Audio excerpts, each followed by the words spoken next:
रायगड जिल्ह्यातील पेण शहरात दूषित आणि गढूळ पाणी पुरवठ्याच्या प्रश्नावरून नागरिकांमध्ये तीव्र नाराजीचे वातावरण निर्माण झाले आहे।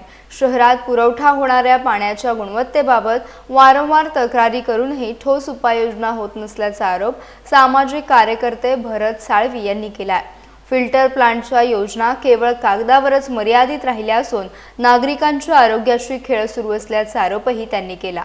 भोगावती नदीतून उचलले जाणारे पाणी पुरेसे शुद्धीकरण केल्याशिवाय पुरवले जात असल्याचा दावा करत त्यामुळे जलजन्य आणि साथीच्या आजारांचा धोका वाढल्याची भीती देखील व्यक्त करण्यात आली।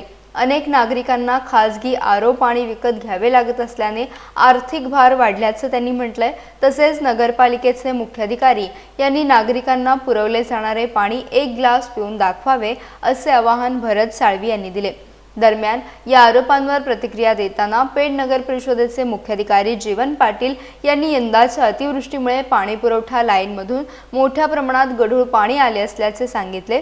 शहराला स्वच्छ आणि पुरेसे पाणी मिळावे यासाठी प्रयत्न सुरू असून आंबेघर धरणातून पाणी पुरवठा करण्यासाठी उपाययोजना केल्या जात असल्याचं त्यांनी स्पष्ट केलंय। भविष्यात नागरिकांना स्वच्छ पिण्याचे पाणी उपलब्ध करून देण्याचा नगर परिषदेचा मानस असल्याचं देखील त्यांनी सांगितलं।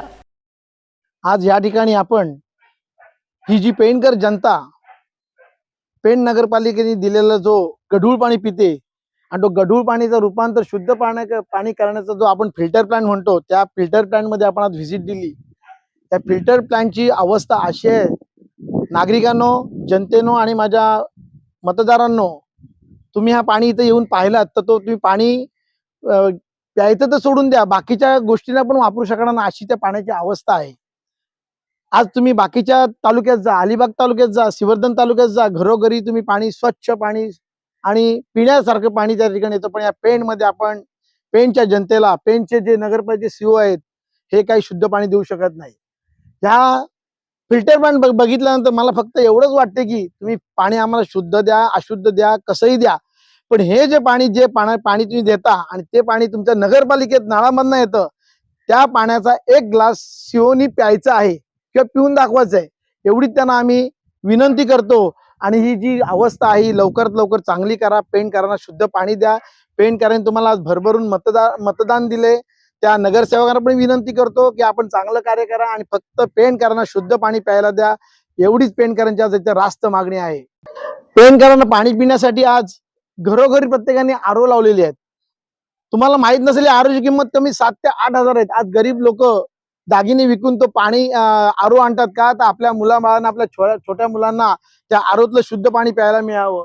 हा, प्रत्येक जण घरोघरी प्लांट हे स्वतःचे आरो लावलेले आहेत। आणि आज जे पेण मध्ये जे धंदे करतात आरो पाणी, त्यांचा धंदा भरभराटीचा चालू आहे, कोणत्याही प्रकारचं त्यांच्यावर अंकुश नाहीये। आणि प्रत्येक नागरिक हा आरोचं पाणी पिण्यासाठी धावतोय आणि त्यांचा धंदा पूर्णपणे फोफवलेला आहे। तरी मी विनंती करतो ना सीओना की आपण अजून तरी सुधारा आणि या पेणकरांना शुद्ध पाणी प्यायला द्या।